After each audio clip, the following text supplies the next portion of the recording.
Hello there. You're listening to 10 Questions, where we discuss the wetplate collodion process and the photographers that create these unique images known as ambrotypes and tintypes. I'm your host, Chad Shryock, wetplate photographer for Pork Pie Photography based in Fort Collins, Colorado. In each episode, I've asked a modern-day practitioner to sit down with me and talk about how they got involved with this vintage process, share some information on their gear and studio, and provide some valuable insights into their creative process. So whether you're just beginning to dabble your toes in the collodion ethers, or you're a seasoned silverbath expert, hang on and see what develops with 10 Questions.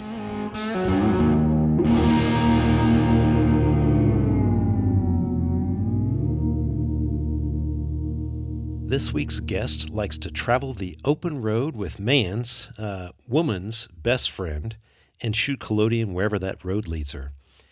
After taking a photography class in high school, she discovered that having a camera around her neck was just the confidence booster she was looking for. Gaining some notoriety as a stuffed toy maker, she not only creates art through sewing and fiber, but also sketching, drawing, and of course, photography. Based in Kansas City, Missouri, but more likely on the road shooting tintypes, I'd like to welcome Megan Karson to 10 Questions. Hey, Megan, thanks for being on the show. Hey, Chad. How's it going? I'm doing great. Hey, Megan, you've been involved in a wide spectrum of creative arts. What's the list of mediums up to these days? Well, right now I'm almost entirely focused on photography, primarily wet plate, and I shoot a lot of film, but every once in a while I still sew and draw and do some other things. But yeah, for the most part, for the last few years, it's been just photography. Great. So is mostly a traveling tintypist. Where are you located these days? Well, I live in Kansas City. I've got a studio there. I'm there a lot. At this exact moment, I am in New Orleans, Louisiana, where I spend a lot of time. I've been here almost every year for the last 12 years, so I've kind of gained a nice little community here of artists and musicians. And right now I'm doing a 2.5-week long artist residency with the New Orleans Photo Alliance. Today is my last day of that residency. And yeah, while I've been here, I taught a workshop. It was my first time teaching a workshop. I had 4 students. And then I've just kind of been driving around town shooting tintypes on site throughout the last couple weeks while I've been here. Great. Megan, how far in advance do you go about setting up a travel schedule whenever you get the camper out? Well, in the last few years, I have planned out what I like to call my tintype tour every summer, where I'm on the road for 2 or 3 months. Mostly I'm going out west. I go up to the northwest and try to avoid the summer heat. So I usually plan that around springtime. But then, yeah, I kind of here and there throughout the rest of the year we'll do shorter out-of-town stints or like one-off pop-ups in different towns. Yeah, so it kind of just depends, but I do spend at least half of the year on the road. That's great. So you got your start in film photography. What was your first exposure to wet plate? I mean, I definitely had seen a lot of other people doing it over the years. My number one inspiration for wanting to start shooting wet plate was Lindsay Ross. She's also known as the Alchemistress. She's based out of California. She shoots a lot of ultra large format, and that was just super fascinating to me. And along with like the history, I'm kind of a nerd about historical restoration. So yeah, I had like kind of been eyeing the process for a while and then really wanted to learn. So I tried to find a workshop that I could afford and couldn't. And I reached out to the late Will Dunaway, who had been shooting wet plate for several decades. And he used to teach workshops, but in his at his age and his health status at the time, he decided to quit doing workshops. So I talked to him for a while about the idea of teaching me one-on-one. So I drove to Yosemite, California, and spent a weekend with him learning just one-on-one with him. So that was almost 5 years ago at this point. So that was like my first time learning. I'd been kind of, again, like hoping to learn for a while, but that was the first hands-on experience I had. Yeah, it's crazy to me the number of folks that I've spoken to on the show that have had some ties to Will Dunaway and his influence in the community. Had you shot any collodion or even tried to attempt the process before you went to go see Will? No, not at all. That was my first time ever used. I had shot with like 4x5 cameras before in college with film, but that was actually shooting with him was the first time I shot wet plate and really the first time I dove into large format photography. How long of a session did you have with Will? Was it kind of a weekend workshop, or did it continue on even maybe after you left his place? The initial learning process was just a weekend, and I learned, and then it was kind of like we had a little bit of a continued mentorship where we would talk on the phone and I would share with him like my progress as I was learning.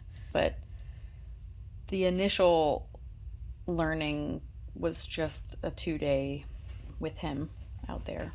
Do you remember what your first plate was and how the experience went? The first plate I ever made was a portrait of Will, and I shot with one of his 5x7 historical plate cameras, and I think I did a pretty good job. Of course. But yeah, it was just Will only shot with natural light, so that was the focus. There was just learning how to work with natural light, or he called it divine light. And yeah, it was just a picture of him leaning up against a tree at his house.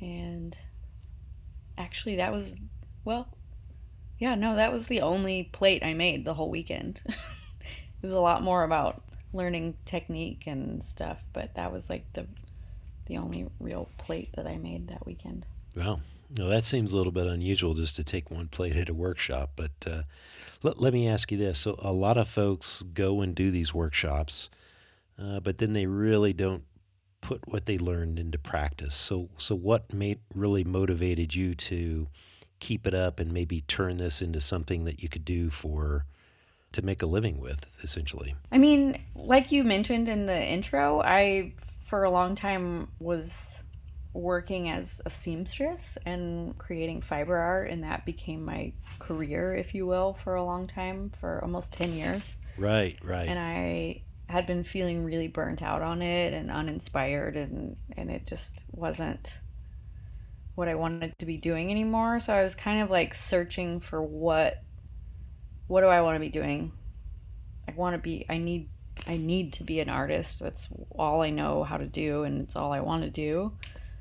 And photography had always been my passion, but I never thought I could make money doing it. It was just something that I was a little obsessed with. I've shot hundreds and hundreds of rolls of film in the last couple decades, but never thought I would make money doing it. So I kind of just took a chance. I just really wanted to find my next move as far as how I was going to make money, and I felt like there was a market for it, and also, yeah, just I don't know. I just took a chance on myself, and I wanted to make it make it happen. So I did. Good for you.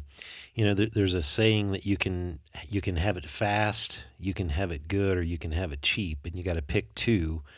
I guess there's a similarity between that and the artist's dilemma, right? You can be an artist, you can like what you do, or you can make a living. Pick two. So it sounds like maybe you've found a way around that. Yeah, I mean, I think that it's always a challenge to turn something that you really love into a means to make money. That's something that I struggle with all the time with any kind of art that I'm making money off of, where I'm watching myself think more about, is this marketable? Is this, yeah, are people going to like this? Is this going to make me money? Instead of, is this speaking to me? Is this inspiring to me? Is this saying what I want it to? And so I try to find the balance with what I'm doing now, where I'm making the work that makes me money, and the work that is marketable and profitable, and I'm also making sure that on the side I'm still making art and making things that are just for me, and doesn't really matter whether people like them or not. It's nice when people like them, but finding that balance has been a challenge and is really important to me. And that was something that I didn't find that I could do with making fiber art anymore. It was all about, how do I make money? And then I just felt like a factory worker, and that wasn't enjoyable anymore for me. Right. Well, the money aside, what's your preference for photographic style? Do you prefer landscapes, portraiture, still life? I mean, shooting landscapes is definitely like my lifeblood. It's the subject matter that I feel most drawn to. But I mean, I really do like shooting portraits. I like all of the work that I've been doing the last 5 years. While I've been here in New Orleans, I've been working on a project of what I guess I would call like environmental portraits, where they're photographs of musicians who spend a significant amount of time touring and on the road, just hanging out at home. So they're just portraits of them in their own spaces. And that, I've been really enjoying making those. That feels really special to me, and it's not something that's making me money. It's not something that I, you know, feel like I don't know. It feels really good to me, and I'm enjoying that. And that feels almost like a mix between, it's not a landscape, but it's an environmentally, like, it's important, the subject matter in the space. I don't know. It feels different than like taking a studio portrait, but yeah, if I could just travel around and make pictures of mountains and trees and rivers, I would do that all the time. Yeah, that's great. Well, it looks like even though you may have a preference for landscape photography, you still take a lot of portraits.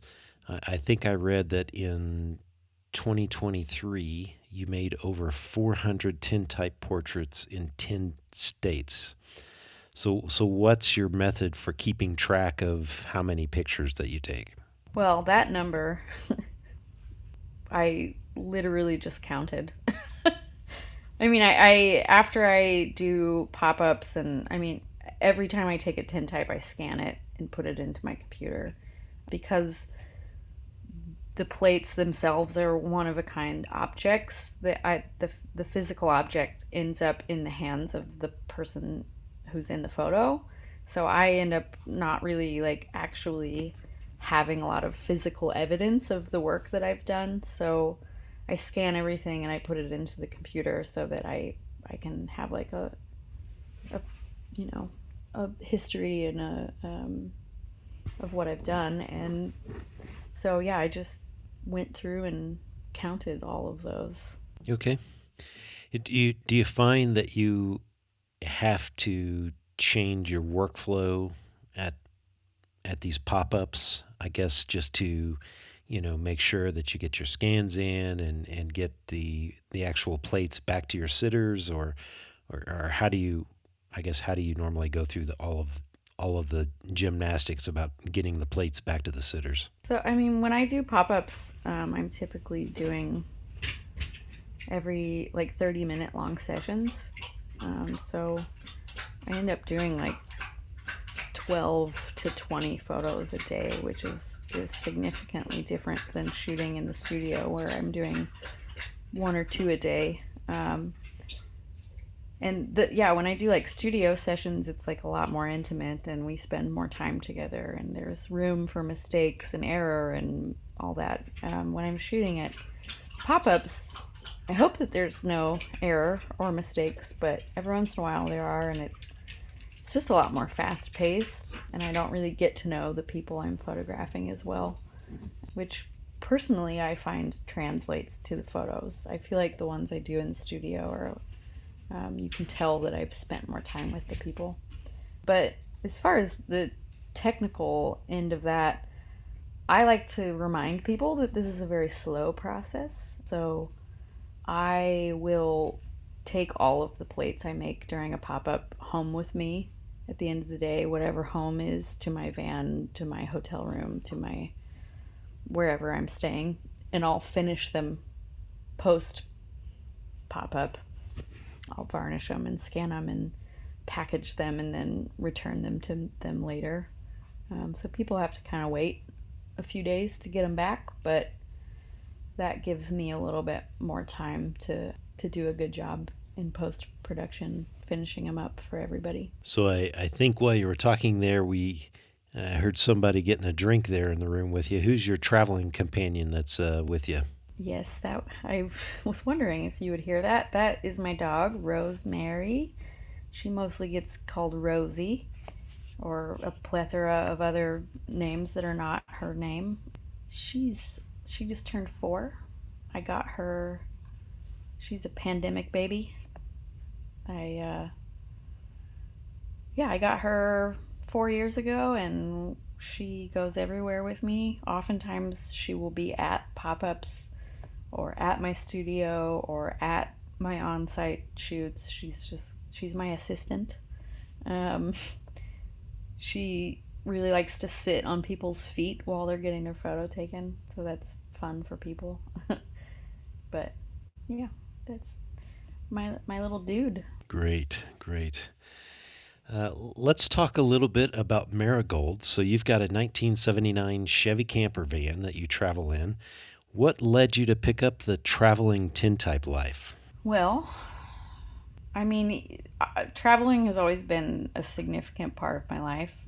I mean, not really as much in childhood, but in my adult life, I've spent, I mean, even like a decade before I started shooting wetplate, I was living on the road for a good portion of every year. I was doing a lot of seasonal work and couch surfing and living out of a backpack, living out of a car, just being on the move all the time.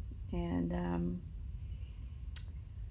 yeah, I spent a really long time living out of the back of a Subaru, and the older I got, the less my body could tolerate that, and the more time I spend on the road, I just wanted more creature comforts. So getting a camper was kind of ideal for me. I could have a bed, and my van has a full-size bed, a stove, a sink.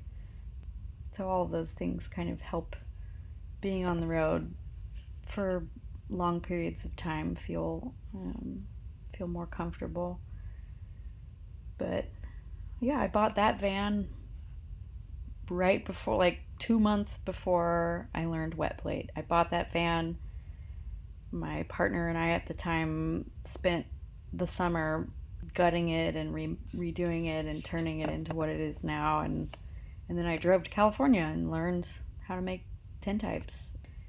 And I kind of built the van with what I'm doing now in mind. So I created like storage spaces and little pockets where I could tuck things away, and everything just fits in there perfectly. And it's not the most ideal as a 45-year-old van. It breaks down a lot and it's carbureted, and I've had to learn how to work on it. But it's cute, and that was just equally as important to me as comfort. Yeah, that's great. So I guess having put the van together before you learned wet plate, it's not really set up with a dark room. It's mostly a living space. Yeah. So the dark room that I use when I'm on the road is just it's a hydroponics tent. It's just like a little 2 foot by 4 foot box that's light tight, and I sewed a really long circular blackout curtain that wraps around it. And so yeah, I mean it just sets up inside of my van. I didn't feel like I needed to build an entire space in there for that, because the the darkroom tent that I have is can go anywhere. So Yeah, and that makes it easy for pop-ups too. You've got kind of a separate tent. You don't have to worry about getting parking for the camper right near where you're setting up at. Let me ask you this. If you could pick the type of location for a pop-up, what would it be? I tend to seek out spaces that also have kind of a creative vibe or an art vibe. So I do a lot of pop-ups at tattoo shops, and I've done some at like art spaces and galleries, and kind of just look for spaces that a don't serve food, because it feels weird to me to have stinky chemicals near food. Um, and yeah, that just spaces that like already have kind of a community of artists or creatives surrounding it. Those spaces feel really nice to collab. It feels more like a collaboration in that way. Are you a KCN or a hypo fixer wet plater? Oh, well, interesting you should ask that question today. I learned with KCN, and I have stuck with it for the majority of the time I've been shooting, especially as someone who is on the road a lot of the time and out in the field a lot of the time. KCN doesn't require as long of a wash process, so carrying a lot of water isn't necessary. But today, well, the last time I bought a batch of KCN, today was my first day of mixing it, and I mixed a new batch and went out in the field to shoot a plate. And when I poured the KCN on the plate, nothing happened. So I realized pretty quickly that the KCN that I had was defective. And yeah, I still had like 4 more photos to do today, and I have 32 photos to do this weekend. So I kind of went into panic mode a little bit. And I do have with me some sodium thiosulfate. It's not my preferred fix method, but I brought it with me because I taught that workshop and felt more comfortable with my students using that than KCN. So I'm gonna have to be a little adaptable and use the rapid fix instead. So that'll be a new experience for me this weekend. Well, it's good to have a backup plan. Any, I guess, chemistry precautions that you'd like to share with folks? Yeah, I mean, I think it's important to remember that a lot of the things we're working with are toxic and dangerous, and I use a respirator that's specifically for chemical fumes. So I use that when I'm working all the time. And then I also use nitrile gloves all the time. And I still end up with silver stains because somehow it just is everywhere all the time. But yeah, I try to be as careful as I can. And my grandma has been asking me for years to please stop using KCN, but That's great. I'm guessing that since you are a student of Will Dunaway, I mean, I think Will was a KCN fan. What about your collodion mixes? Do you make your own chemistry, or do you use some of the pre-made solutions that are out there? I mix and match a little bit. I do not salt my own collodion. I purchase collodion from UV Photographics, and I've really enjoyed the consistency of the products that they make. I do mix my own developer. I've actually tried out like 10 different formulas that I've found over the years and have found one that I think I like the best. And yeah, then I mix my own fix, and I also buy my shellac from UV Photographics. So yeah, the varnish and the collodion are just, it's nice to have some consistency. So I just buy those from Brian. Great point. It's inherently an inconsistent process. So if we can add a little bit of consistency every once in a while, that's a great thing to do. Megan, let's talk a little bit about gear. What are you using for camera and primary lens while you're on the road? So I shoot with two different cameras. They are both Kodak Eastmans. One's a 5x7 and one's an 8x10. I'm not super knowledgeable about lenses. The the brass lens that came on my 5x7 is, I have always guessed, is kind of a landscape lens. It's like very harsh and sharp, which is great for landscapes. Not as flattering for a portrait. I don't really know much else about it.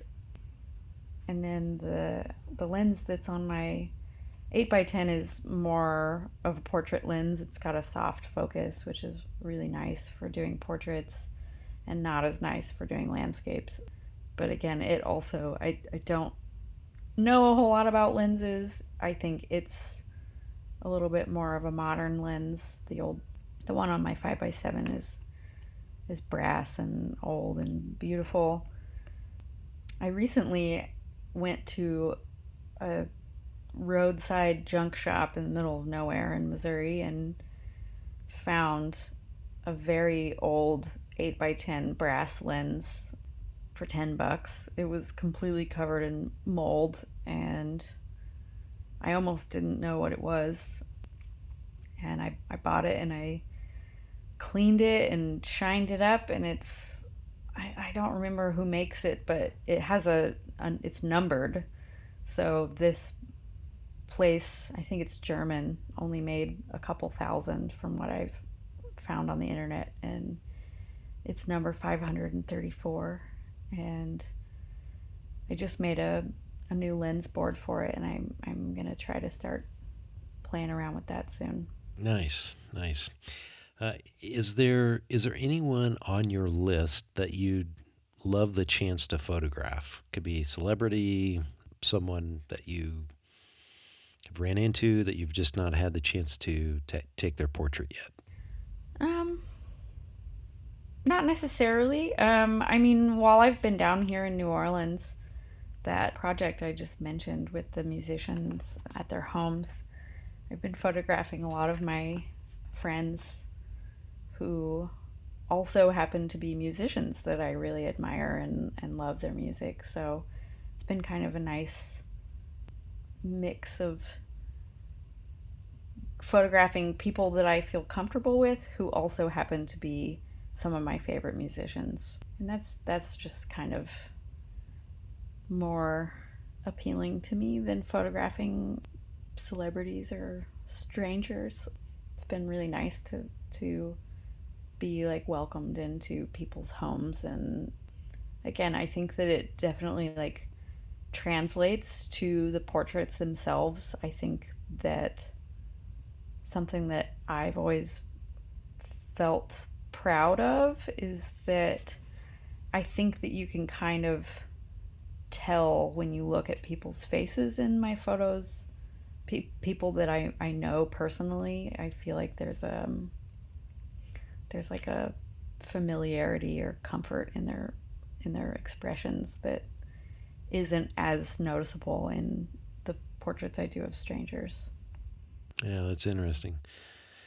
We've talked a little bit about your, I guess, on the road travels, but you mentioned that you do have a studio there. I'm assuming in Kansas City. What type of work do you do there?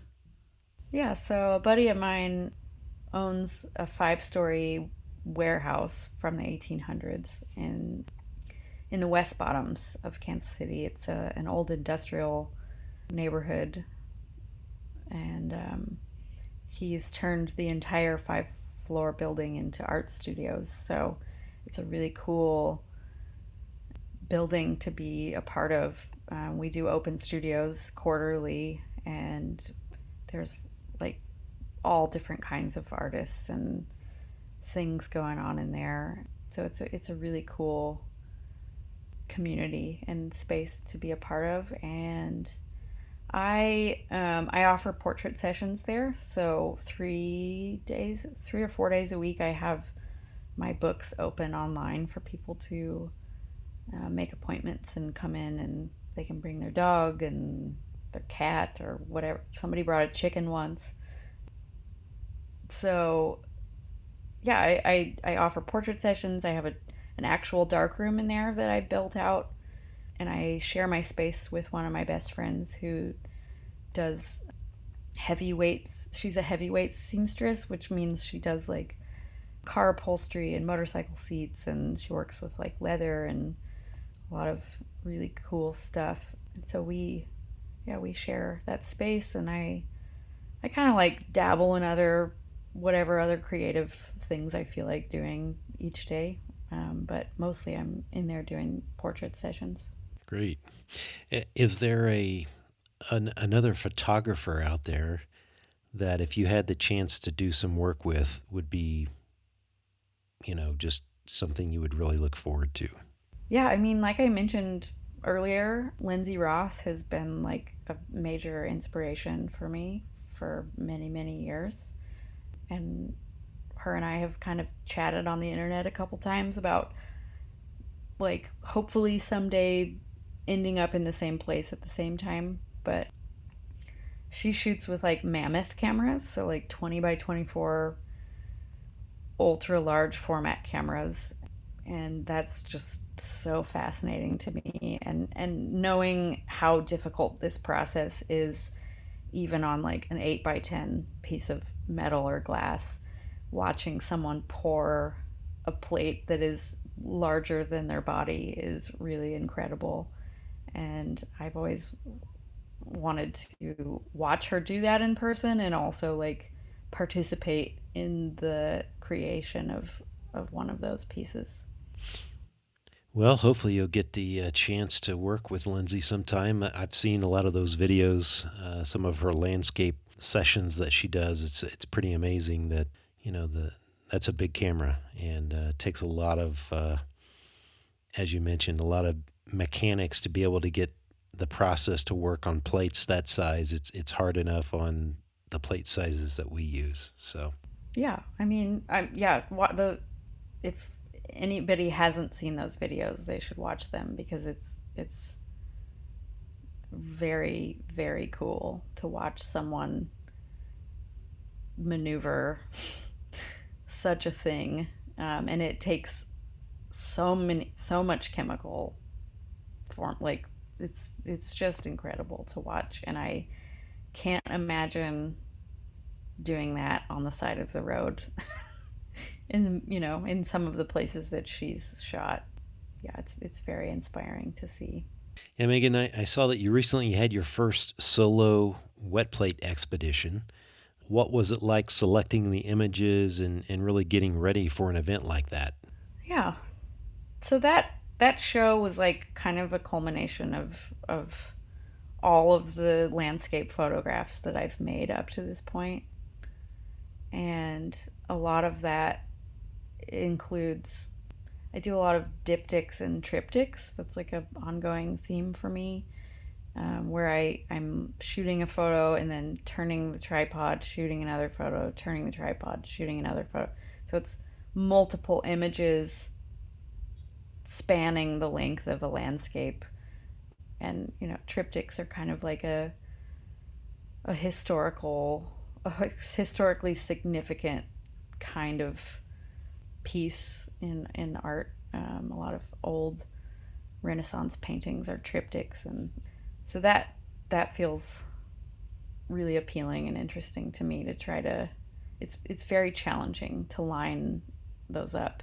So I had like 4 or 5 triptychs, and then a lot of like individual images. And I thought about showing the originals, but they're all 5x7s, and that felt not as like powerful to me as if they had been larger. So I ended up printing them on really nice like fiber paper, but pretty large. And then my dad does a lot of woodworking, and we built the frames together. So that felt cool to also the frames felt like their own kind of piece of art. And yeah, they're like some of those pieces are 5 feet wide, so they're pretty cool to see up close and personal. And then I ended up framing a couple of the originals and kind of putting those with them so people could see what an original looks like versus the print of it.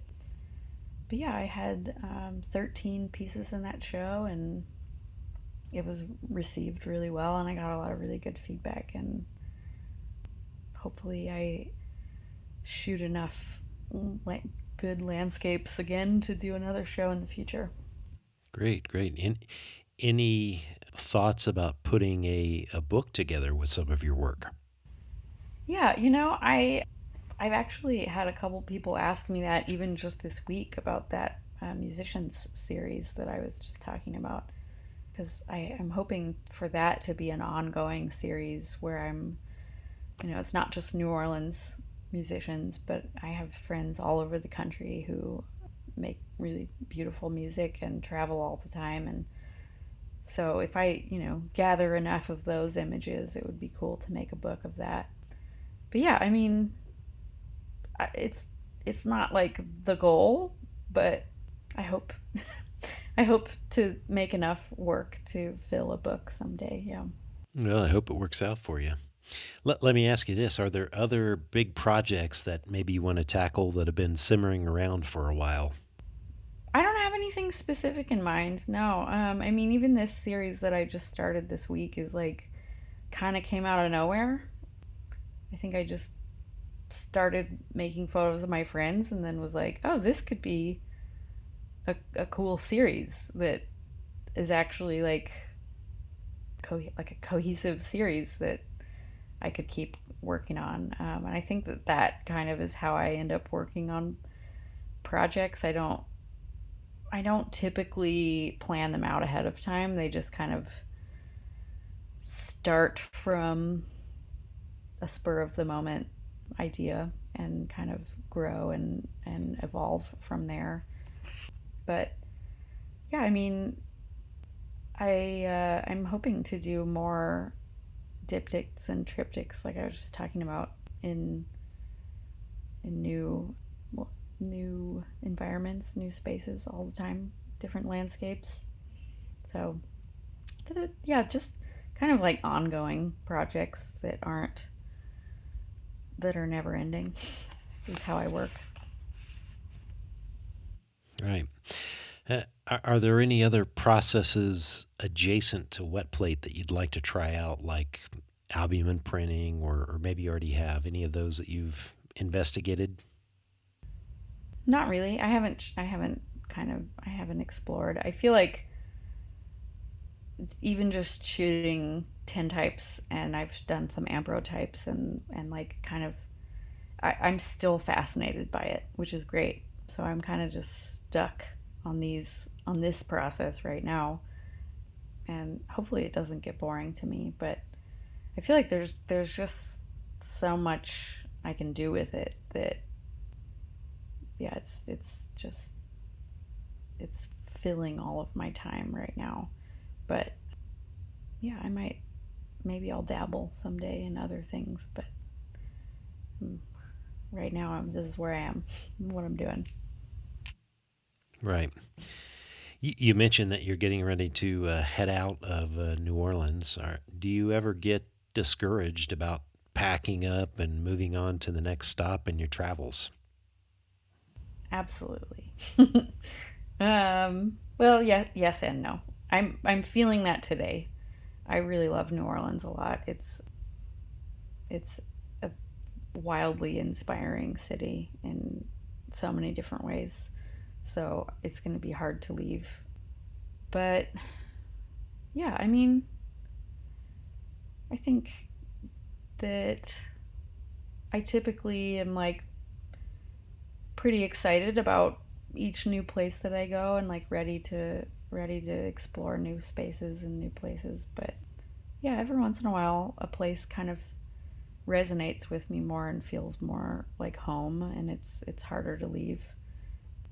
Yeah, I think just like the older I get, the I'm slowing down a little bit, which is funny because I'm just still on the road all the time. But in my own ways, I think I'm slowing down and finding home more often. Well, what's been your biggest motivation to keep doing what you're doing? I'm not sure. I mean, as far as like the traveling part, I'm guessing that's what you're asking. And I don't know. I sitting still doesn't work very well for me.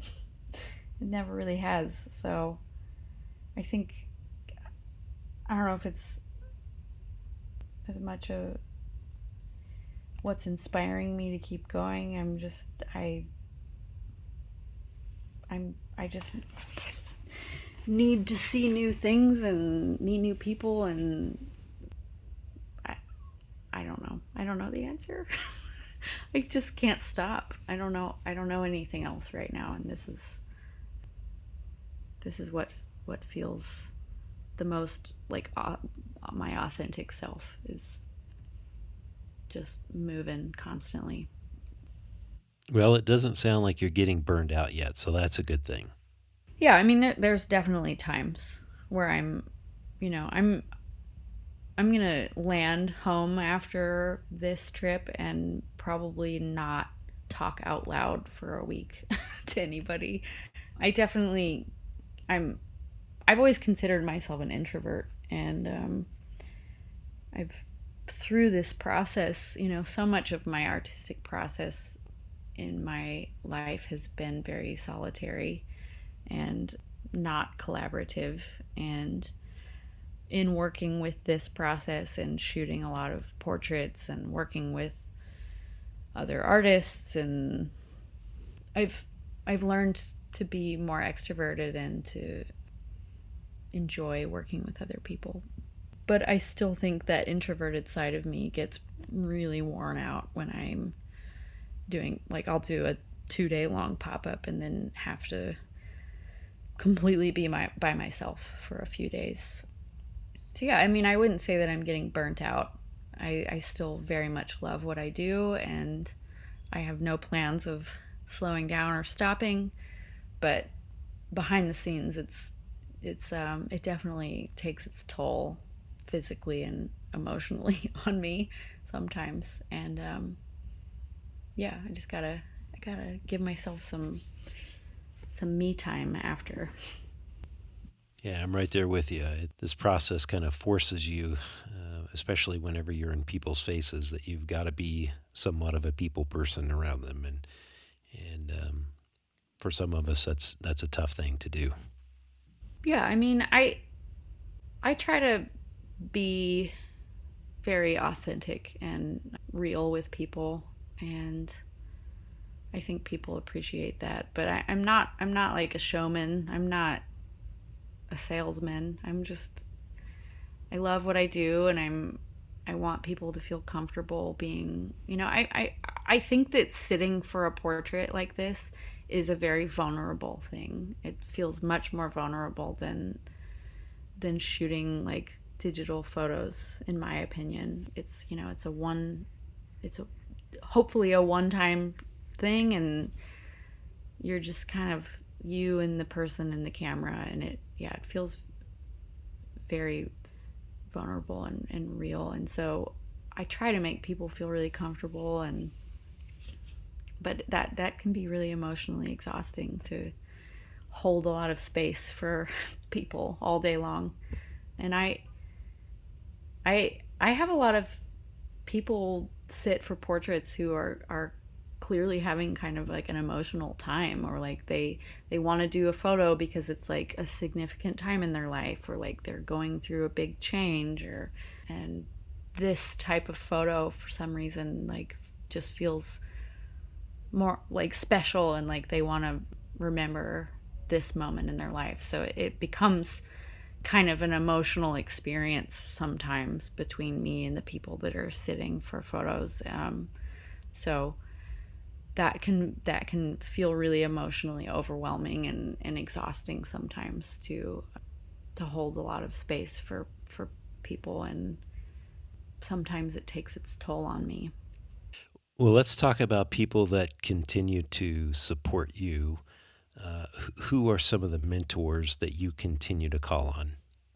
I wouldn't say that well, it's a good question, because I don't necessarily have like mentors anymore at this point, but I have become a part of a community of people who shoot wet plate. And specifically, I have met a handful of women around the country who work with this process, and we've become really very close and good friends. And we make it a point every year to meet up somewhere in the country and spend a few days together. And we have an ongoing group chat, and we check in with each other about life things, but also we ask each other questions about the process. We bounce ideas off each other.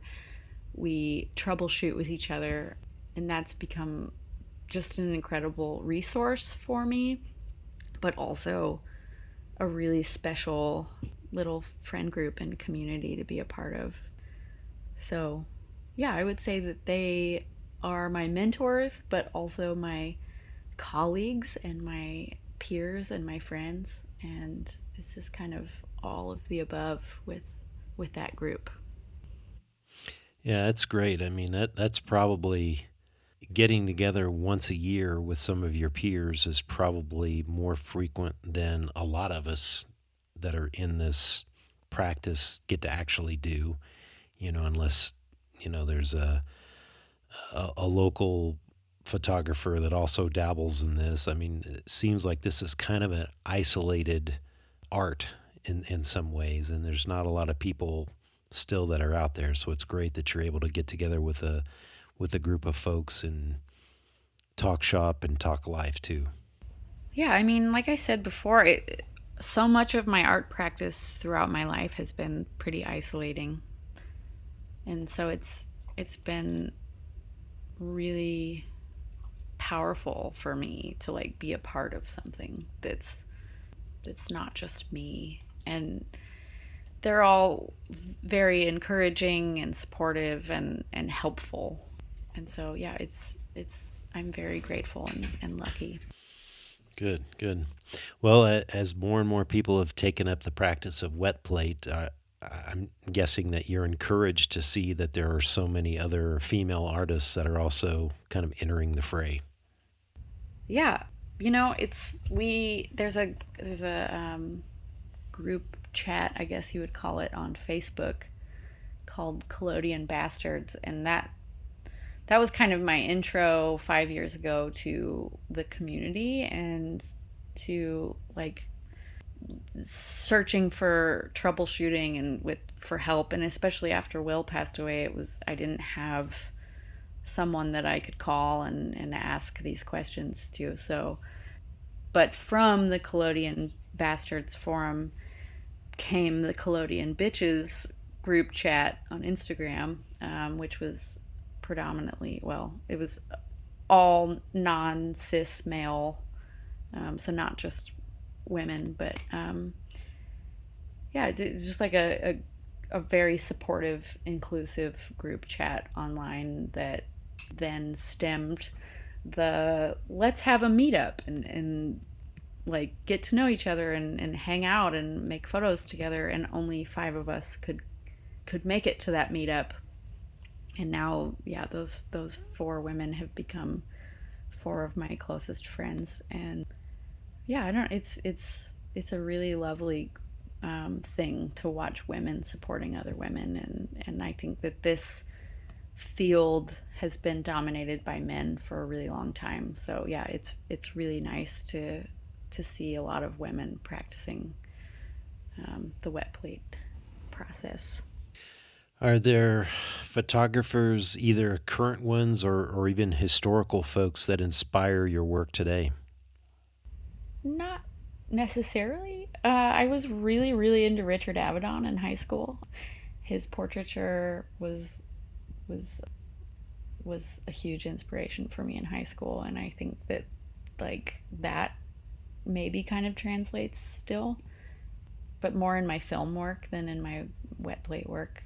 I think I think I try to like toe the line between like trying to make my tintypes historically accurate and timeless, and also finding my own style and not shying away from showing that they're modern photos. But yeah, I don't know that, apart again from Lindsay Ross, I don't know that I have any like specific inspirations currently. No. Okay. Well, you mentioned that you have recently done your first workshop, and think that maybe it even took place on World Wet Plate Day on May 4th. Wow, I had no idea that that was on World Wet Plate Day. That's a complete coincidence, but very cool. What was your favorite part about sharing the process with newbies? Yeah, I was very nervous about it. I'm again, as an introvert, don't really love having people all focus all of their attention on me. But I had 4 students, and that was kind of part of my residency here was at the New Orleans Photo Alliance, is that I agreed to teach a workshop. It went really well. I got a lot of really good feedback from all of them. I feel like we all left the class as friends, and I think that they all had a pretty good grasp on the process by the end of it. It was just a 1 day workshop. We we shot with a 4x5 camera, which I felt like that size felt a little bit more manageable for new people. And I set up like a still life and used my studio lighting, my strobes. So I taught them, I think it was like, it was easier to have like a controlled setting so they could really focus on just like technique and learning about how the process works. So they all got to shoot some still life photos with strobes, and then I kind of let them loose outside, and they all shot portraits of each other with natural light. And yeah, I got a lot of really good feedback. They all seemed to learn a lot and enjoy it and were excited about it. And I kind of left that day feeling more confident in my abilities than I did before. Great. So it sounds like you would consider doing another workshop at some point in the future then. Yeah, I think that that experience definitely made me feel like that's something I could do again. I really enjoyed only having a few students. I felt like it was really intimate, and I we were all sharing the one camera, so in the one dark room and the one silver tank, and so I got to. Everybody had to be a little patient, but I got to spend time with each of them individually in the dark room, which I felt was really nice, like individualized attention for each person and getting to know them. And I feel like that is easier with just 3 or 4 students. So yeah, I would definitely be interested in and open to doing that again. Well, Megan, I really appreciate you taking time out of your schedule to sit down and chat today. How do people that want to see your work, maybe host a pop-up event or even have a portrait taken, connect with you? I have an Instagram. It's just my name, Megan Karson, and I'm reachable on there. I'm pretty active on there. I also have a website, which is also just my name.com. And on there, it has like a list of all of the pop ups I'm doing with sign up capabilities and just more information about me and a lot of my work. And it has like a contact me page on there too. So I try to be pretty good at getting back to people and open to any and all conversations and feedback and etc. Oh, great. Well, thanks again, Megan. Safe travels to you. Thanks, Chad. It was really nice talking to you. I hope you've enjoyed this week's episode and maybe even picked up some insights that will help you along in your own wet play journey. I'd love to hear from you on who you'd like to have on in a future episode. So send me a message and follow our Instagram account at 10 questions with any feedback. Don't forget to hit that subscribe button on your favorite podcast provider. Thanks for listening to me, Chad Shryock, and my expert guests, and I look forward to you joining me again in the coming weeks for a new episode of 10 Questions.